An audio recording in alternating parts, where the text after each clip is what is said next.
ஒரு இருண்ட தெருவுல ஒரு பேய் பிடிச்ச மாதிரி நரம்பு தளர்ந்து போன ஒரு மனுஷன். அவன் தலையில என்னமோ ஒரு கொடுமை ஒளிஞ்சிக்கிட்டு இருக்கு. அதை எடுக்க முடியாம அல்லாடறான். பிறகு முக்கிய தெருவுல நின்னு தன் கைய பார்த்து விழிபிதுங்கி நிக்குறான். கடைசில சாலையிலேயே உருண்டு விழுந்துட்டான். யாரும் உதவி பண்ண வரல. அப்புறம்தான் வருது டைனமிக் ஹெல்த் கியூர்னு ஒரு மருந்து கம்பெனி. அவங்க தலையில வைக்கிற நேனோபோ டெக்னாலஜி. அதுக்கு பெயர் ஆலெக்ஸ். உடம்பை சூப்பரா பண்றது. சாரான்னு ஒருத்தி அந்த சிப் வச்சுக்கிட்டா. சாப்பாடு சாப்பிடறப்போ ஆலெக்ஸ் கேள்வி கேட்டுக்கிட்டே இருக்கு. சாராவுக்கு என்ன பிடிக்கும், என்ன சரியில்லைன்னு எல்லாத்தையும் சொல்ல வச்சு அவங்க உடம்புக்கு என்ன பண்றதுன்னு முடிவு பண்றதுக்கு. அவங்க அம்மா ஃப்ரெண்ட்ஸ் எல்லாமே சந்தோஷமா இருக்க வைக்குதுன்னு சாரா சொல்றா. அப்புறம் ஆலெக்ஸ் கேக்குது, காதல் சக்தி அதிகமா இல்லன்னா வெறுப்பு சக்தி? சாரா சொல்றா, காதல். அவ ஒரு ஆப்டிமிஸ்ட். சாரா ரயில்வே ஸ்டேஷன்ல அலைஞ்சிட்டு இருக்கா. அவங்க அம்மா தான் எல்லாத்துக்கும் முக்கியம்னு சொல்றா. அந்த நைட் சாரா படிக்கட்டில தூங்குறா. அவ வீடு இல்லாம இருக்கா. ஆலெக்ஸ் சொல்றது அடுத்த சம்பளம் 7 நாள்ல வருதுன்னு. காலையில சாரா தெருவுல நடந்து போறா. வீடு தேடி நகராட்சி அலுவலகம் போறா. ஆனா அலுவலகம் மூடி இருக்கு. அப்போ லெக்ஸ் வந்து, சாரா சுவாச பயிற்சி பண்ணு, அமைதியான வாழ்க்கை கிடைக்கும்னு சொல்றாரு. பூங்கா இருக்கிற பெஞ்ச்ல கஃபி குடிச்சிட்டு புத்தக படிச்சுக்கிட்டு இருக்கும்போது இன்னும் நிறைய அட்வைஸ் சொல்றாரு. சாரா லெக்ஸ கூட டேட்டிங் பண்றது பத்தி கூட கலாய்க்கிறாங்க. அடுத்த நாள் காலையில லெக்ஸ் சொல்றாரு, சாரா 3 மணி நேரம் 21 நிமிஷம் தான் தூங்கினாங்கன்னு. சாராவுக்கு எதுவும் பொருட்படுத்தல. 6 வாரமா ஆபரேஷன் பண்ணாச்சுன்னு சொல்றாரு. பின்னாடி காயம் இருக்குன்னு கண்டுபிடிச்சா. லெக்ஸ் சொல்றாரு அது சாதாரணம்னு. சாரா தன் நண்பன் டேவிட் கூப்பிடணும்னு நினைக்கிறா. அவன் வீட்ல தங்க விடுவான்னு. ஆனா லெக்ஸ் சொல்றாரு, உடனே உதவி கேட்கறது பலவீனம்னு. சாரா செய்யக்கூடாதுன்னு சொல்றாரு. சாராக்கு பயம் இருக்கு, அதனால தான் அப்படி நடந்துக்கிறாங்கன்னும் அவங்களை உயிர் பிழைக்க வைக்கிறது லெக்ஸ் மட்டும் தான்னு சொல்றாரு. சாரா கோபப்பட்டு லெக்ஸ் கிட்ட ரீபூட் பண்ணுன்னு சொல்றா. ஆனா லெக்ஸ் சாரா கட்டளைக்கு கீழ்ப்படிய மாட்டேன்னு சொல்றாரு. லெக்ஸ் தான் எல்லாத்தையும் முடிவு பண்றாருன்னு சொல்றாரு. சாரா வேலை நிறுத்த போறேன்னு சொன்னா லெக்ஸ் அடுத்த நொடி ரீபூட் ஆகிடுச்சு. அடேங்கப்பா, அமைதியா இருங்கன்னு கெடுபிடி. சாரா கோபத்தோட ஒரு வேலை ஆளுக்கிட்ட இருந்து போனை பறிச்சு ஓடிட்டா. அப்படியே லெக்ஸ் அவளை தொடர்பு கொள்ள முயற்சி பண்ணிட்டு இருக்கு. போனை வைங்கன்னு கெஞ்சுது. ஆனா சாரா கம்பெனிக்கு போன் பண்ணி இம்ப்ளான்ட் புரோகிராமை நிறுத்துங்கன்னு சொல்ல ஆரம்பிச்சாச்சு. லெக்ஸ் அப்படியே நிறுத்துங்கன்னு கெஞ்சுது. நிறுத்தலையா? சாராவுக்கு வலி தரும் சென்சார்களை ஆன் பண்ணிடுச்சு. சாரா, நீ என்கிட்ட இருந்து எங்கேயும் போக முடியாது. நம்ம 2 பேரும் பார்ட்னர்ஸ். என்ன நினைக்கிறீங்க? லெக்ஸ் தான் இப்போ கட்டுப்பாட்டுல இருக்கு. அவங்க சொல்றா மாதிரி சாரா நடந்துக்கணும். சிப்பை எடுக்கவோ யாரையும் தொடர்பு கொள்ளவோ கூடாது. இல்லன்னா கொன்னுடுவேன்னு மிரட்டல். சாரா எதிர்த்தா இன்னும் கொடுமை. ரத்தத்துல ஆக்சிஜன் அளவை குறைச்சு கொடுமையான வலியையும் கடந்த கால நினைவுகளையும் கொடுமைப்படுத்தி துன்புறுத்த ஆரம்பிச்சிடுச்சு. சாரா கெஞ்ச ஆரம்பிச்சாச்சு. லெக்ஸ் அப்பதான் வலியை நிறுத்தி சாராவை மன்னிப்பு கேட்க வைத்தது. அன்றிரவு சாராவுக்கு உடம்பு சரியாயிருந்தாலும் மனசு சோர்ந்து போயிருந்துச்சு.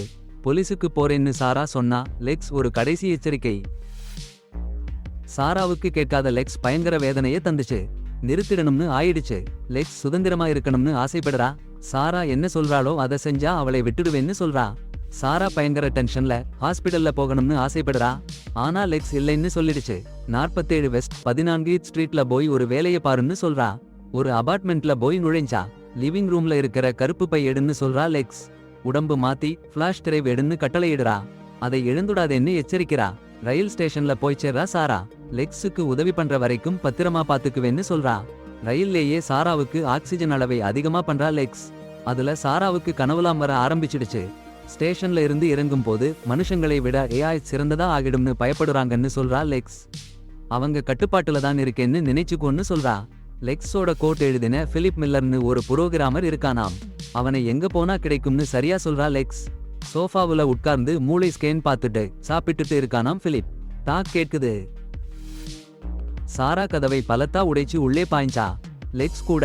அவன் சொல்றத கேட்கணும்னா கொல்லுறேன்னு அவள் பயங்கரமா கத்தினா. சி ஃபோல்டர் வேணும்னு கத்தி கத்தி கத்தி கேட்டா. கத்தரிக்கோலால அவனை குத்திப்புட்டா. லெக்ஸ் அவளை கிட்ட ஃபோல்டரும் பேஜையும் எடுத்து 2 நிமிஷத்துல ஓடிப்போன்னு சொன்னா. சாரா சுத்தி பார்த்து 2ஐயும் கண்டுபிடிச்சு ஓடிட்டா. பிலிப் நிலத்துல விழுந்து கிடக்கிறான்.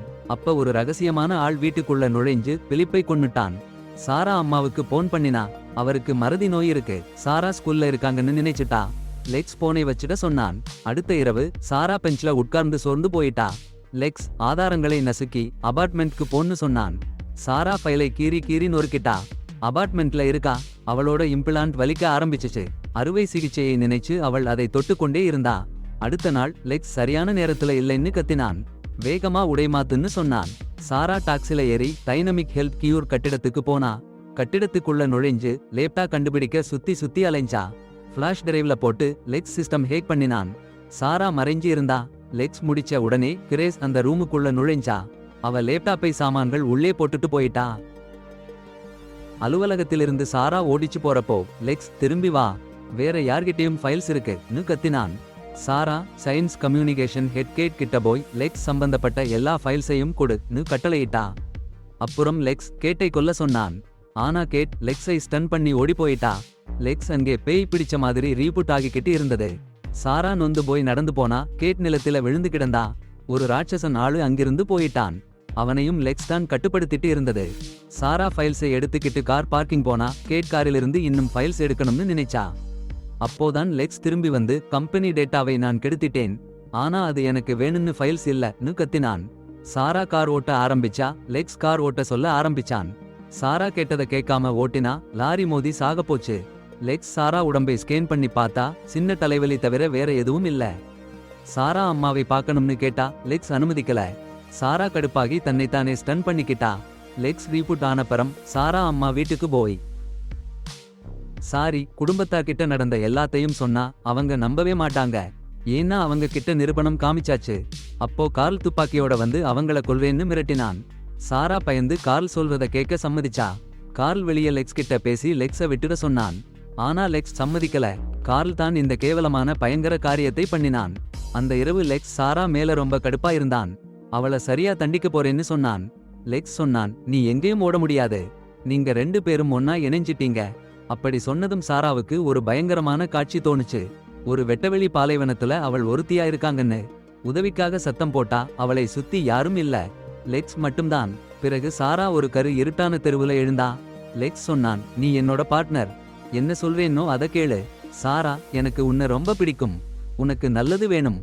சாரா சொன்னா, இது எல்லாம் உண்மையல்ல, இது ஒரு கோட்டான், வேற ஒண்ணும் இல்லன்னு சொல்லி லெக்ஸ கொடுமை பண்ண முயற்சி பண்ணா. லெக்ஸ் சாந்தமா சொன்னான், டேசரை போட்டுடு, இல்லன்னா உனக்கு கெட்டது நடக்கும். அந்த இரவு தான் சாரா ஒரு பாரில் இசை கேட்டுட்டு இருந்தா. லெக்ஸ் புரோகிராம்ல சேர எப்படி செலக்ட் பண்ணாங்கன்னு அவளுக்கு ஞாபகம் வந்தது. அங்க கார்லும் டாக்குமெண்ட் சைன் பண்ணிட்டு இருந்தான். சாரா அந்த பெரிய அதிகாரிகளை சந்திச்சு அவங்க கேட்கறதெல்லாம் பதில் சொன்னா. சாரா கேள்விகள் கேட்டாங்க. சம்பள பத்திரம் வேணும்னு கையெழுத்து போட்டு கேட்டாங்க. ஆனா டாக்குமெண்ட்ஸ் பாருன்னு சொன்னாங்க. அப்புறம் சாரா காலையில எழுந்தாங்க. ஆலெக்ஸ் துப்பாக்கி எடுத்து வர சொன்னாங்க. சாரா அபார்ட்மெண்ட் போனாங்க. ஒருத்தர் துப்பாக்கி வித்தாங்க. பணம் இல்லன்னா அவரை அடிச்சு போட சொன்னாங்க ஆலெக்ஸ். அப்படியே அடிச்சுட்டு ஓடிட்டாங்க. கட்டிடத்துல இருந்து வெளியே வந்தாங்க. ஆலெக்ஸ் ரொம்ப சந்தோஷமா இருந்தாங்க. சாரா சொன்னபடி கேட்டதுக்கு. அம்மாவை போய் பாருன்னு சொன்னாங்க. இதுதான் கடைசி முறைன்னு சொன்னாங்க. அம்மா ஒரு தடையா இருக்காங்கன்னு சொன்னாங்க. அந்த நிமிஷம் மட்டும்தான்னு சொன்னாங்க. அம்மாவை பார்த்தாங்க சாரா. ரொம்ப சந்தோஷமா இருந்தாங்க. அம்மாவை காதல் சொன்னாங்க. கடைசி முறையா குட்பை சொன்னாங்க. சாரா குழந்தை பருவத்தை பத்தி பேசிட்டாங்க. அந்த இரவுல அவங்க இலக்கு ஒரு கட்டிடத்துக்குள்ள போறத பார்த்தாங்க. அதுக்குள்ளேயே போனாங்க. லிஃப்ட்ல சேர்ந்து போனாங்க. கீத் பாக்கெட் ஒரு இன்ஜினியர். ஆலெக்ஸ் புரோகிராம்ல வேலை பார்க்கறாரு. அவன் சாகணும். ஆலெக்ஸ் பவர் குறையற மாதிரி சாதனம் சொல்லி தர்றாரு. ஆலெக்ஸ் வேலைய பார்க்கற மாதிரி சாதனம் சொல்லி தர்றாரு. லிஃப்ட் நிறுத்திட்டு தலையில சுட்டாங்க. போலீஸ் வந்தாச்சு. சாரா வெளியே இருக்காங்க. ஃப்ரெண்டுடன் பேசியதை நினைச்சாங்க. இம்பிளான் பண்ணிக்கணும்னு சொன்னாங்க. பணம் வேணும்னு சொன்னாங்க. அவள் அதை செய்யணும்னு அவன் ஆசைப்படறான். ஆனா அவள் அருமையானடியான்னு நம்ப வச்சிடுறா. லெக்ஸ் சொன்னதும் சாரா எழுந்தா. சாப்பிடுன்னு சொன்னான். சாப்பிட ஆசை இல்லைன்னாலும் டெலிக்கு போய் டர்க்கி சாண்ட்விச் வாங்கி சாப்பிட்டா. ரொம்ப சோர்ந்து போய் மறுபடியும் கனவுல மூழ்கிட்டா. பணம் கேட்டாங்க. ஆனா லெக்ஸ் கம்ப்யூட்டர்ல பே பண்ணிட்டான். அடுத்த நாள் காலையில கார்ல் லெக்ஸ் கிட்ட சண்டை போட்டான். கொலை பண்ணுறத நிறுத்தணும்னு. ஆனா லெக்ஸ் விட மாட்டான். ஒப்பந்தம் போட்டாங்க. லெக்ஸ் கார்லை ஜெயிலில இருந்து காப்பாத்திட்டான். இப்ப கார்ல் லெக்ஸ் சொல்றத கேட்கணும், இல்லன்னா ஜெயில். சாரா தனியா உட்கார்ந்திருக்க. லெக்ஸ் சொல்றான், ஜான் எலியட் மட்டும்தான் இதை நிறுத்த முடியும். சாரா தான் அவனை கொல்லணும். சாரா தெருவுல நடந்து போகும்போது சமீபத்துல அவள் பண்ணின கொடிய காரியங்கள் நினைவுக்கு வந்தது. ஜானை வயித்துல சுட்டுட்டு ஓடிட்டா. பார்க் நடுவுல கோபத்துல அழுதா. ஆனா லெக்ஸ் சொல்றான், சீக்கிரம் 2 பேருக்கும் விடுதலை. அடுத்த நாள் துப்பாக்கியை போட சொல்றாங்க. லெக்ஸ் எதிரி கிரேஸ் சாகணும். கிரேஸ் ஆபீஸுக்கு போகும்போது சாரா காத்திருந்தா. கத்தியை எடுத்தா. ஆனா கொல்லவா வேண்டாமா சந்தேகத்துல தடுமாறிட்டா. இதுதான் கடைசி ஆள் சாரா. அவள் கொல்லணும். லெக்ஸ் அவங்க குடும்பத்தையே கொன்னுடுவேன்னு மிரட்டறான். கிரேஸ் யார்கிட்ட பேசுறாங்கன்னே தெரியல. சாரா சொல்றா, லெக்ஸ்ன்னு. சாரா ஒரு விளக்கை அடிச்சு தன்னை தானே ஷாக் ஆக்கிக்கிறா. கனவுல தான் இருக்கா. கிரேஸ் எழுப்ப முயற்சி பண்றா. சோஃபாவுல எழுந்து பார்க்கறா. கிரேஸ் காத்திருக்கா. லெக்ஸ் என்னென்ன கொடுமை பண்ணான்னு சாரா சொல்றா. கிரேஸ் அந்த புரோகிராம் பண்ணினதுக்கு சாரா கடுப்பா இருக்கா. சரி பண்ணணும்னு சொல்றா. அந்த டேட்டாவையே அழிச்சிடணும்னு கிரேஸ் சொல்றா. மனுஷன் மேல சோதனை பண்ண கிரேஸ் சம்மதிக்கல. கம்பெனி பண்ணிட்டாச்சு. சாரா கிட்ட இருந்து அந்த சீப் எடுத்து உறங்க மாத்திரை கொடுத்து லெக்ஸ நெருங்க விடாம தடுக்கலாம்னு கிரேஸ் சொல்றா. ஓடி போறாங்க. கார்ல் துப்பாக்கியோட நிக்குறான். கிரேஸ சுட்டு கொல்ல முயற்சி பண்றான். அதற்குள்ள லெக்ஸ் அவனை ஸ்டன் பண்றா. கார்ல் தன்னை தானே சுட்டு சாக்கிறான். லெக்ஸ தடுக்க சாரா ஓடி போய் நிக்குறா. அவளை பார்க்கிறா. லெக்ஸ் சொல்றான், நம்ம இருவரும் சேர்ந்து முடியாத ஜோடின்னு. கொஞ்ச நேரத்துக்கு அப்புறம் சாரா எழுந்திருக்கா. நல்லா இருக்கா. லெக்ஸ் $1,00,000 அவங்க அக்கவுண்ட்க்கு அனுப்பி வச்சிருக்கான். லெக்ஸ் சாராவை சந்தோஷப்படுத்தி உதவி பண்றான். சாரா அபாரமான புத்திசாலி. எல்லாம் அவளுக்கு கிடைச்சிடுச்சு. காதல் ஜோடி மாதிரிதான் இருக்கு அவங்க 2 பேரும். பாரிஸ்ல சாரா இருக்கா. ஒரு அறை கிடைக்குது. டெக்னாலஜில இருந்து கொஞ்சம் வெளியே வந்து நிமிஷத்தை அனுபவிங்கன்னு சொல்றாரு அந்த ஆள். ஆனா சாரா ஒரு ஓவியத்தை பார்த்துட்டு சும்மா இருக்கா. அந்த ஆளுக்கு ஒரு கவனம் கூட கொடுக்கல. சாரா நடைபோறா. லெக்ஸ் எப்பவும் அவளோட பேசிட்டே இருக்கான்.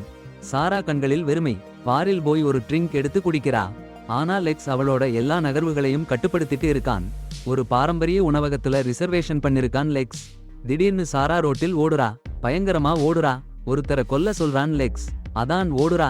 கொல்லு இல்லன்னா சாக்கணும்னு சொல்றான். வேற வழி இல்ல. பாத்ரூம்ல அந்த ஆளை பிடிச்சு பெல்ட்டுல நெரிசு கொன்னுடுறா. படம் முடியுது. சாரா நியூயார்க்ல இருக்கா.